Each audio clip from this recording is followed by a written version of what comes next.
Hello, everyone. Welcome back to another episode of 52 Authors, 52 Weeks.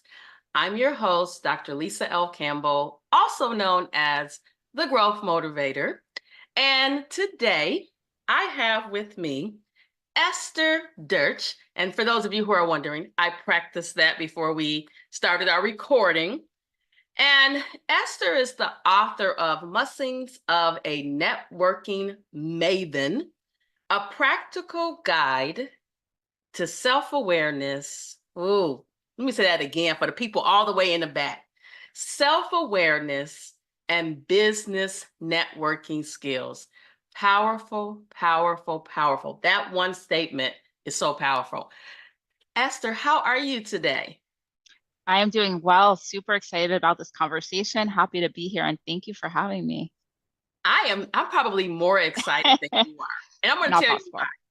When I decided last year, my weekly video podcast was called a 30-minute growth session. And last year, I was like, you need to go back to your roots, to your love of books.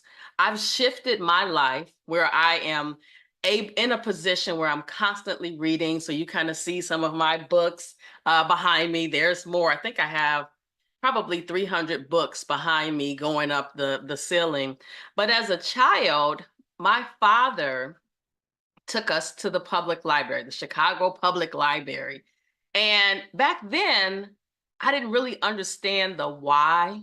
And I can tell you, as a person who has had lots of formal educational training, I believe that I've learned the most from life experiences and reading books, where I'm learning from the life experiences of others. So I'm so grateful that I put out this call. It was authors, me contacting authors, right?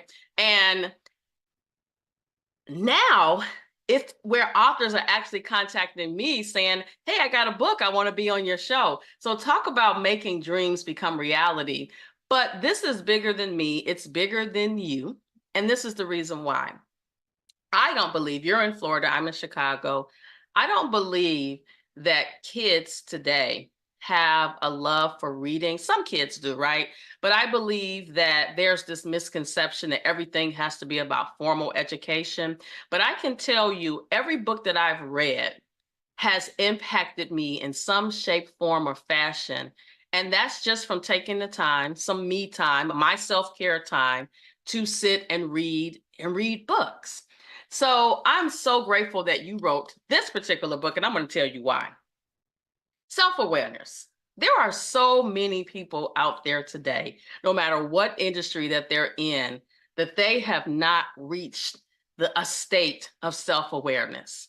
And I can tell you from reading books, that has helped really strengthen my level of self-awareness, where I'm recognizing my emotions, I'm recognizing when I'm being triggered, and it has helped me professionally and personally. Now, do I get it right all the time? No, there have been situations where, I've let people push my buttons, but it's not too often, because as a self-aware person, I'm able to recognize what's going on with others and kind of be my own emotional boss.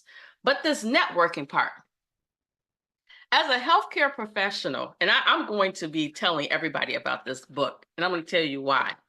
In my industry, and I'm going to just give you something to food for thought. I think you should be pitching yourself to speak to different professional associations for their conferences. And once we're done with this recording, I'm going to give you a few names. I'm going to tell you why. A lot of people who are members of professional organizations, they rely on the organization to give them their elevator pitch, right? To give them all these tools so that their employers know who they are and what they do. But part of everybody knowing what you do is you. You have to be the person who understands who you are, what you do, and then be willing to network. So I want you to tell our listening, viewing audience all things Esther, because I believe that in these 30 minutes, we want them to know about the book. We want them to buy their own copy of the book, which is available in a variety of places. But we want them to get to know you personally. And this is the first time we've met, other than me reading the book. And so I get to learn a little bit more about you as well. Wow, thank you. That just resonates. I could probably talk just for 30 minutes on what you just said because I think it was incredibly powerful. We should switch the script here, but I was a big reader too growing up, and a lot of people don't know this, but I was homeschooled for a couple of years. I was lucky that my mom is a teacher by profession and really advocated for us in alternative education, hands-on. And this was before I would say Montessori was trendy, and it was very much just back to hands-on learning. And so I'm also a big reader. And I will say when I was younger, I read a lot, and that's how I learned most of what I know. And now I say I replace that with people, and I learn a lot I like to learn from the physical people, not just the people behind the books. And what's beautiful today too is authors are so accessible. Whenever I reach out, I almost always get a response. And I think that's one of the beautiful things about social media and even how we connected, right? Like, just there's so many places to go. And the other thing that just really resonated, I'll just mention, as soon as I met you, before we even started the recording, I heard like 3 words from you, and I was like, this woman has drive and initiative, and it's something that I take for granted that everybody has, and they don't. And it's all connected: self-awareness, friendships, like everything you're saying. It's all actually so interwoven. And it wasn't even till I wrote the book that I realized for myself how much everything intersected. And, it kind of ties right into my background. I'm actually a social worker by education. I've taught, I've mentored, I've worked with youth and people of all ages. I just enjoy people and learning. So I've done that in all different capacities, but I work very corporate. I love being in corporate. And I think that exactly like you said or alluded to, it's really important to bring the human element to corporate, and that there's a place for both the corporate structure and the not-for-profit structure, as I like to call it. Each one needs the other in some way, shape, or form. And I think that social enterprise, and maybe that's the bit of millennial in me, is like, this is the way of the future. And through partnership and collaboration, we're going to all get where we want to go. And we're not only going to get where we want to go, we're going to be happier for it. And we're all going to come out on top. And for me, that's what I want to do. I want to go as far as I can, and I want to bring as many people along for the ride with me. So all those things came to mind just by you sharing what you shared. So it all resonated, and I can see the person you are as a result of the little bit that I just learned about you. So, so thank you for that. You're going to make me cry because I had chills, like goosebumps as you were talking. I was like, well, this is cool. you know what? I really pride myself on, let's just take away all the degrees, right? That I have all this student loan debt for. At the end of the day, I just wake up with a goal to be authentically Lisa, because that's who I was born as, right? I was born into a 2-parent household who then separated and, got divorced, right? But I was a leader. I always had a vivid imagination. I had an imaginary friend named Sicky when I was little. But I realized that everything that I've gone through in life, and trust me, I don't look like what I've been through. And I'm going to give you a little surprise. This girl here is 51 years old, period, as my daughter would say. I am 51 years old, and I am loving the skin that I'm in. I'm loving this journey. I'm especially happy that you said you are a millennial, because we need you. Your generation is so amazing that oftentimes folks that are in my generation, the boomers, kind of take you all for granted because, oh, they do this and oh, they say this. Well, I grew up in the seen and not be heard generation. And Yeah. I just really believe that your voice is so powerful. And if you're taught not to use your voice, you lose yourself unless you, at some point, figure it out. And I figured it out. I'm like, when I was in elementary school here in Chicago, we used to get this paper report card. It was paper. And on the back, it said, talks too much. That's what my report card said, right? And that's okay, because I'm still talking today. I love talking, but I don't like talking all the time, right? Because sometimes I'm just learning. And speaking of learning, let's get into um, first thing. Why did you write this book? You're a corporate hero, right? So why did you write this book? Because you like corporate. I'm just going to tell you, I I have some millennial traits. Like, I don't like a 9 to 5 situation. I like to be free to move about everywhere. So corporate is not for me. But I'm also at 51. I'm in the preferment stage of my life where I'm only doing what I prefer to do. And that's okay. And to me, that's a little millennial mindset, which I think is amazing. So why did you write this book? So for a long time, I never intended to write this book. And I didn't even realize that I had a message or story. I still kind of sometimes doubt it. And then I talk to people or see things and I'm like, oh my God, I got to get this out there. And the inspiration comes to me. But it was actually through a networking conversation and talking to somebody, which is how good things occur a lot of times, where he said to me, you should write a book. And my friend Jeff, very good friend of mine now, said, you should write a book and I will help you do it. And Jeff, whose name is mentioned right in the front under copyright Pharaoh's Business Services, that's his organization. So I just want to shout him out. But he did a fantastic job. He made it easy for me. And he made me realize, most importantly, that I had something to share that wasn't, I tend to think what I have is a given and that everybody already knows it. That's my problem. And he taught me and showed me in one conversation that I had something to share that not everybody knew. And whenever I share things, I do use social media a lot. I'm actually a big advocate for it, as much as there's a lot of negative talk about it that I hear. And I think it's like anything else, it's a tool and it's how you use it that matters, not the thing itself that's bad or good. And I like to think that I've used it for a good purpose. But I think one of the benefits of it is how it helped me kind of, see what else is out there and get the message out. So it was really just through a conversation, long story short, that I wrote the book and realized that I had something to share, and Jeff made it so easy to do that.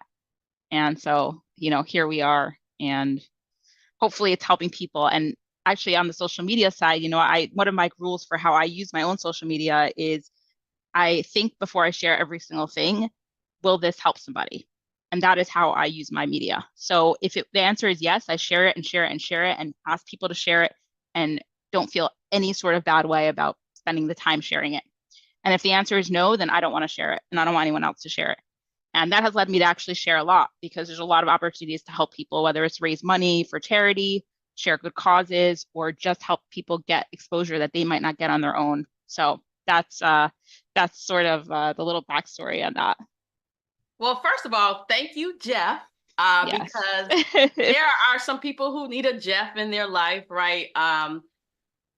If you would have asked me 10, 15, 20, 30 years ago, if I would have written a book myself, I would have told you, no, that's not on my path.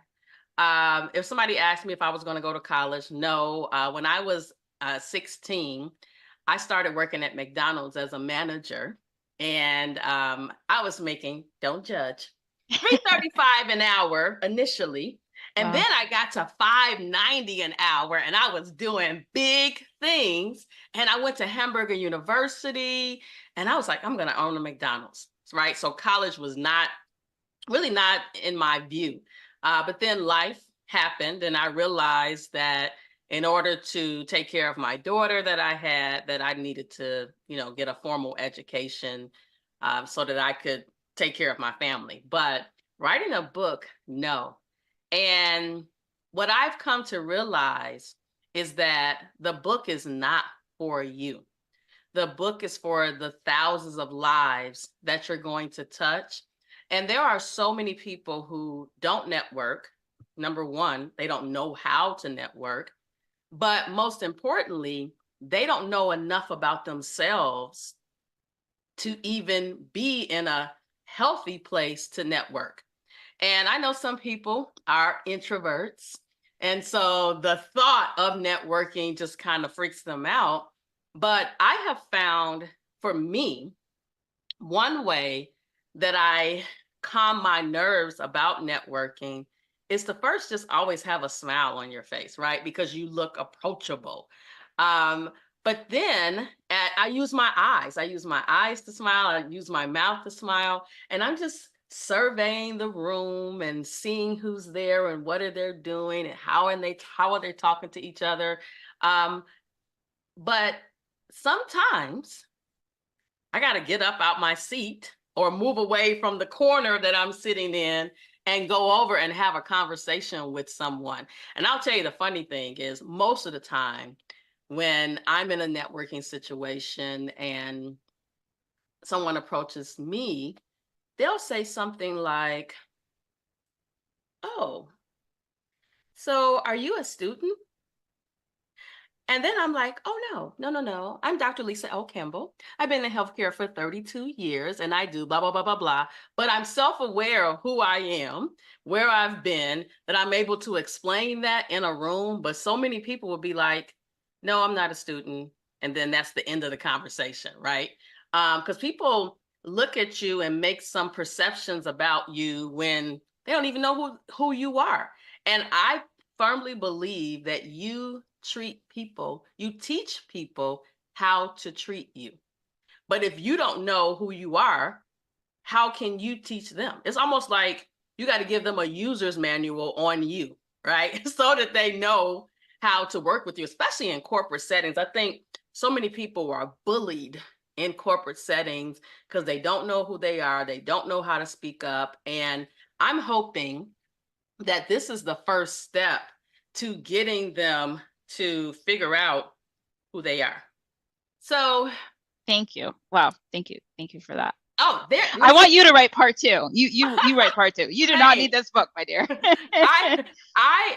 I'm in the process of writing actually two more books. I don't Yes. know, when do I have the time to do this? But a lot of times I'm writing my book or writing a chapter in the midst of tears when something has been really weighing heavy on my heart that I know I need to share with others. And so I literally just open up Microsoft Word and I just talk to it. Click the little Mm, dictate button and it starts typing while I'm talking. And I can walk away and it's done, right? Or that part is done. And I just keep repeating that process. I've even recorded myself talking and my first book talking and crying at the same time, and it wow. was so powerful because it freed me so that I could help others. And you can't help others if you don't help yourself first. Yep. Yep. So we don't want to give them everything that's in the book because we want them to buy their own copy. One of the things that I personally love about the book, lots of places to write notes. If I could pan over to my table over there and show you how many notebooks I have, the pile. My husband's like, "You bought another notebook?" But I love to write notes, so I like the fact that in the book, you have lots of places to write notes and reflect. And I believe in the power of affirmations. I believe in the power of reflecting. And you allow us to do that um, as you go from page to page. And I'll tell you something that's interesting. When I first opened the book, okay, I'm like, I read I always look at the table of contents, I always look at the acknowledgments, and then I see part one, welcome, and a blank page for notes, right? And so I didn't write in my book, but I wrote on another piece of paper because of the title, Self Awareness and Business Networking. I said to myself, how self aware are you today? And where would you like to be in the future? But then also, what places have you not walked in to network that you need to walk in. So it was kind of like me challenging myself to do some things before I even read the book. And then I started, getting into the book. And I love how you start off with who should read the book. And again, we don't want to tell them everything. And I did write some things in my book here. I don't want you I to see love my it. business Yeah, that I thank wrote you. here, but I wrote some notes to myself. But you talk about who should read the book. You wrote it for business networkers and connectors. What would you say to that person that's in business that doesn't believe how powerful networking is? I mean, it's changed my life. And I think anybody who has done it properly or will do it properly will experience the same breakthroughs for themselves. It's like anything, you give to others and you get more for yourself, ironically. But you make a really good point about people, about the introvert. I'm so glad you said that because that was one of the reasons that I felt I am the person to write this book because I am an absolute introvert. And I think it is such a misconception. I think, introverts are some of my favorite people and some of the best networkers, some of the best salespeople, I'm going to say that too, are introverts. And I don't know if you're familiar, speaking of books, with the book Quiet by Susan Cain. Uh-oh, let me write that down. My Oh, husband you got it. would You got to say, get on that. You got to get on that. You got to get on that. That book is he's gonna say another week that are showing up at the front door, it's at least. that book is dope. It is all about the subtitle is like the power of introverts in an extroverted world. It is mind-blowing. I think every HR leader should be reading it. And it basically talks about how amazing introverts are. I am an introvert. And so I say that everybody can do it. Everybody should be doing it. And I decided in this moment, talking to you, that I hate the word networking because all of a sudden it becomes this big thing that nobody wants to touch. And it's so not. It's so simple. It's so about paying attention. It's about self-awareness, about connecting.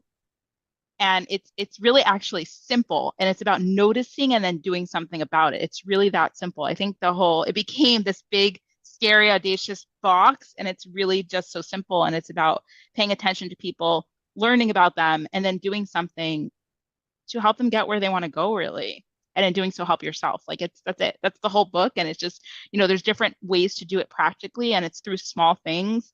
And like you said, I always get, when people hear that I work in tech, the first question is always, oh, or even before they ask that, sometimes they don't even ask. It's just, oh, do you work in marketing? I don't work in marketing. I've never worked in marketing. Honestly, I hope I never, it's just not my thing. I don't want to work in marketing. Do I do a lot of marketing? Sure, we all do at the end of the day. But, people somehow, something about a woman in tech seems to tell people that I'm in marketing. And I've decided I want to get a shirt that says, I work in tech. I do not do marketing. Don't ask. Like, so it's just, you made me think of that when you said about your age. It's amazing the assumptions people make. And I was always, when I was younger, I was more biased. So I'm glad that I'm getting older. So now I can still keep saying this, that, age is such a silly thing. And I struggled with, people making assumptions or acting a certain way around me, both as a leader and learning from others because of my age. And I think it's just so silly because you've got, 90-year-olds who act like they're 5 and 5-year-olds who act like they're 90 and have lived that much. So, I think we need to stop. I was like, ageism is a real thing. And I remember back when I was, running an HR department a few years ago, and I was like, what do you do when this is happening to you and you are the HR, just like, but back to the book. I It's love it. amazing. Listen. I It's all connected. Like you said, it the more is.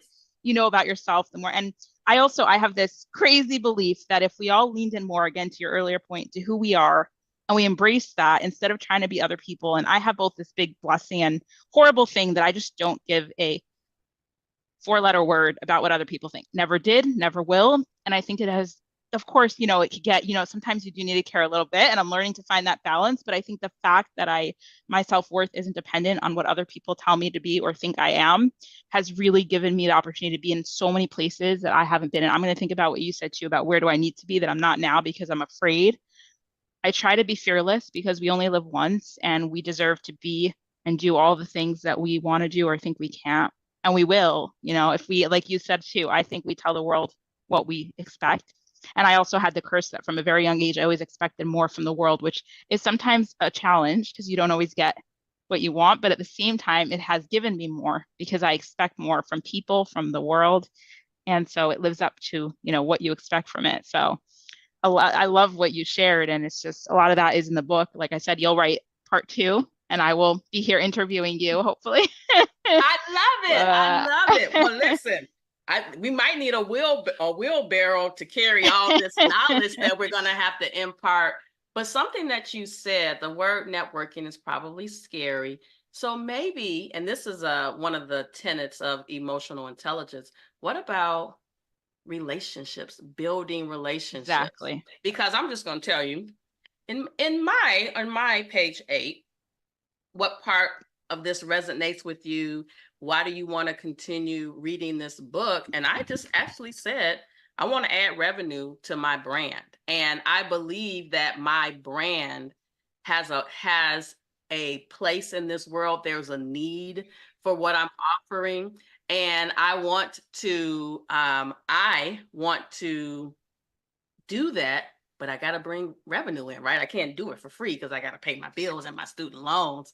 And can I just tell you, I'm so proud of you Oh, for doing this, because again, I'm going to tell you afterwards, once we stop recording, who you should be reaching out to. And I told this to another author, and I looked up, and she was scheduled to speak at the place that I told her to check out. And so I'm going to do the same thing for you. We're not going to say it on here because, this is like the author I'm circle. honored. So I want you to get there first, and then we can bring others along.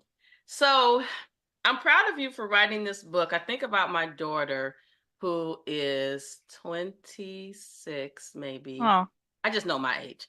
Um, 26. She was born in 98, so I think she's 26. But I think that I need to ship a copy of this, not my copy. I need to ship a copy of this book to her, because she moved from Chicago to Texas. And I think she's a little lonely, because she doesn't really know anyone there, but she moved there post graduation from her bachelor's degree. She has a great job. She lives in a very nice hoity toity apartment. It's very nice. yay. And she's talking about, wanting to come back home, but I believe that she's there for a reason. And I don't want her to come back home until that reason is revealed to her. And I personally know, without a shadow of a doubt, when you become comfortable being uncomfortable, that's where the magic happens.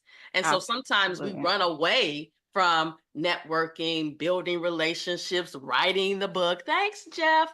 Writing the book, right? Because we are afraid, and we have this perception of who we are.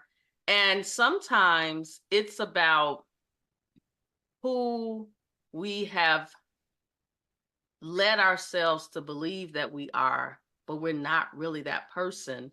And the person who we're trying to make everybody else think we are is really somebody who was created because of past hurt situations, when really there's this amazing person that's waiting to come out, but we got to pull them out. And so self-awareness, networking, doesn't matter what industry you're in, you need those too, right? Exactly. So Yeah, I love what, that. Yeah. what's your favorite part of the book? Oh God, I'm so biased, but I love it all. I mean, I love that It's your you book. You can be biased. I love how you captured exactly the way you're supposed to use it. I really wanted it to be, it's funny too. I always wanted to be an educator, but not behind a desk because I felt that I could have certain power when people didn't actually see me as an educator. And that's part of the reason I got my social work degree, but work in corporate because I think I could sneak it in certain ways, certain techniques, and help people feel supported in a way that doesn't make them feel uncomfortable at the same time. And that was always important to me. Yes.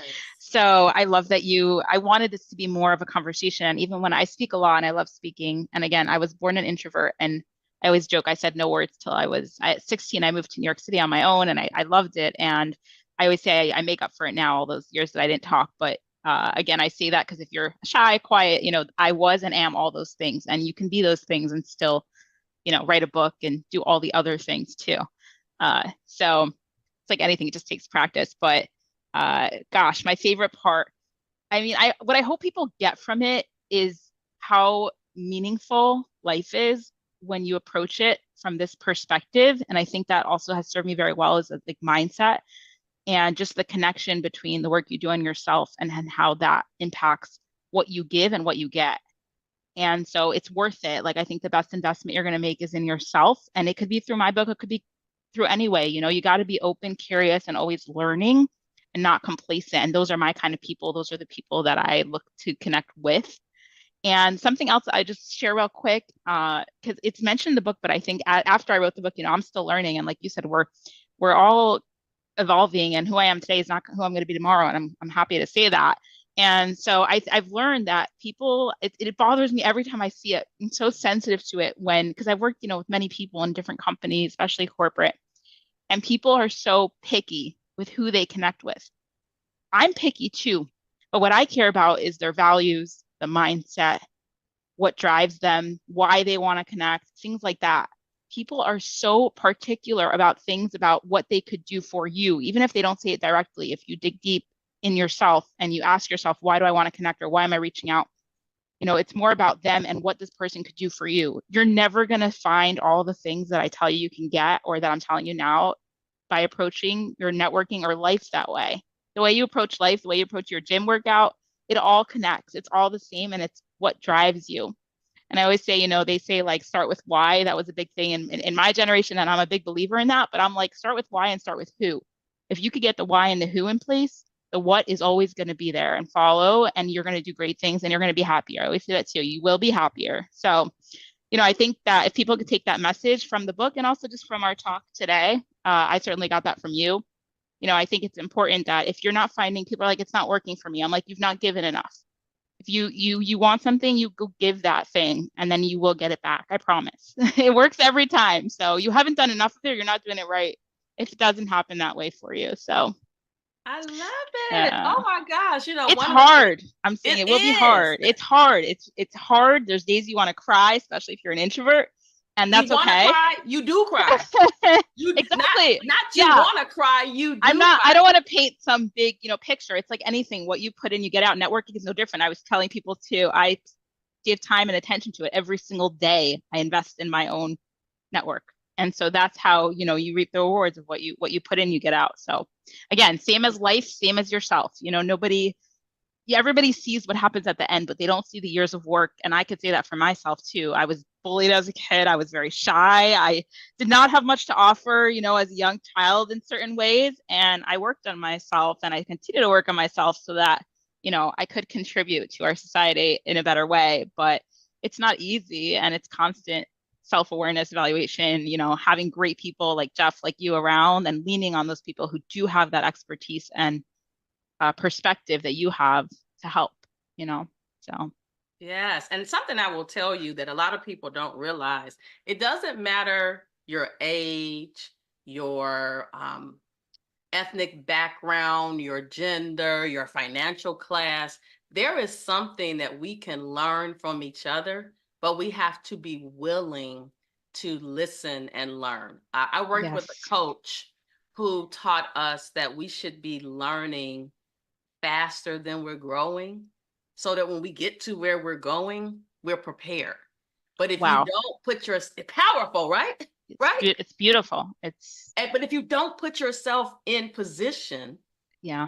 you're not going to get there, or you'll get there, but it's slower, right? So you gotta, like, people, and I hate, when I say I hate this, I just want to be in the room. Get in the room. Get in the room. Just by being there, you will, Yes, yes, you yes. will change. Yes. And to be sitting at the table. Powerful conversations are had by just standing up, off to the wall, you know, off to the side on the wall, just having a conversation. It's about you being intentional about everything that you do. But if you lack self-awareness, if you're not willing to build relationships, you're going to look up, you're going to be like, it's 2030. What happened? Yes. And I don't know about you, and my grandfather says this. My grandfather is 103 years old right now. Oh, He says, are you going or will you be left behind? wow. And I'm not going to be left behind. I'm going. You are going. Every day I wake up and say, I am going, because I know that I have to help others.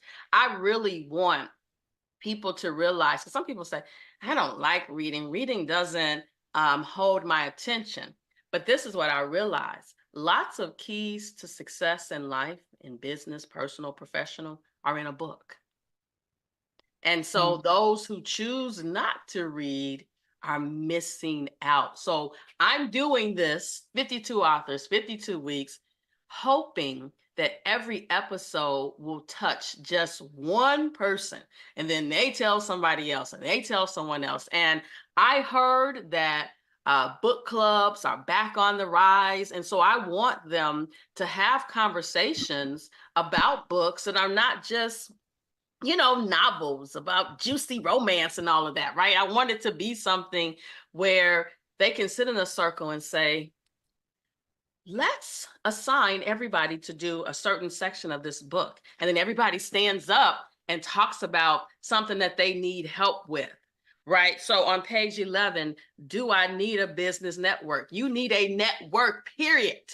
Because when you network,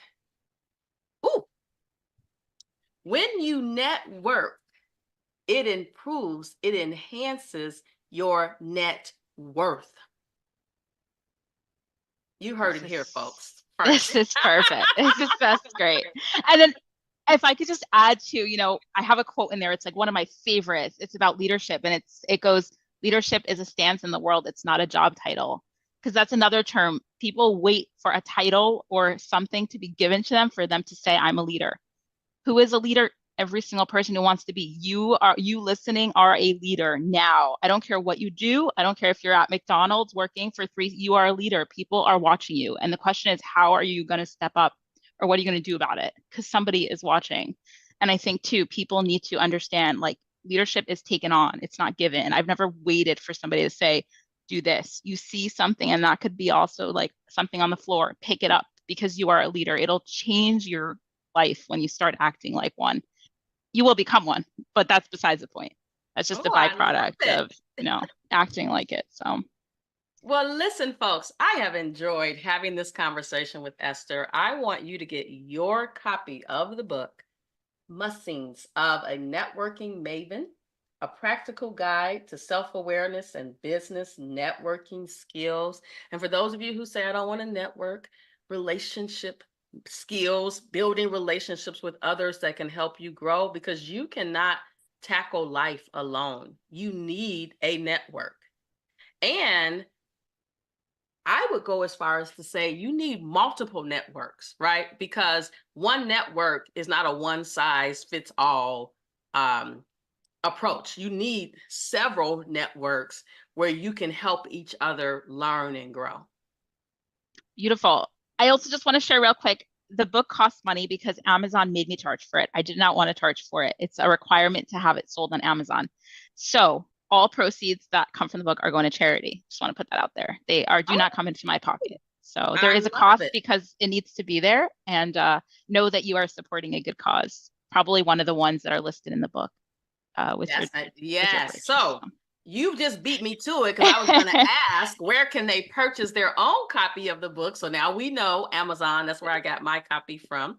Yeah. And for those of you who are like, well, I don't really want to have a physical book. It's on the Kindle. I call it the Kindle. It's on the Kindle, right? So you don't have to walk around with the book. I just like to have a physical book because I'm a little crazy like this. I like to write notes. I like to underline. I like to highlight. I do a whole little class by myself with a book. It's hilarious. Great. Hilarious. Well, how can our listening, viewing audience find you on social media? What's the place to be? Is it the IG? Is it the TikTok, Facebook? Yeah, you could find me anywhere. Like I said, I love social. I have different things for different things, but my favorite is LinkedIn. That's the best way to connect with me. And then I also have a website, estherdeutsch.com. So Deutsch is how you spell my last name. It's a hard one. It's got all the letters. But over there, you can get the link to my book. You can find out more about me. And that was the way that I created one place so I could remember everything that I have to be taken care of. So I put it all on my website. So now I know all the things I do and I don't forget anything. I love If it. I don't, I go check. So. Well, your link when this episode airs, your link will be scrolling across the bottom Perfect. so folks can grab it and go to it. And I look forward to hearing a few months from now what's going on with Esther. So this is not the end. This is just the beginning of our relationship. And I want to thank you Amazing. so much for being here today. Thank you. Yeah, I look forward to continuing the conversation. Like you said, yeah, I think we have a lot of synergies and would love to help. And I appreciate everybody listening too.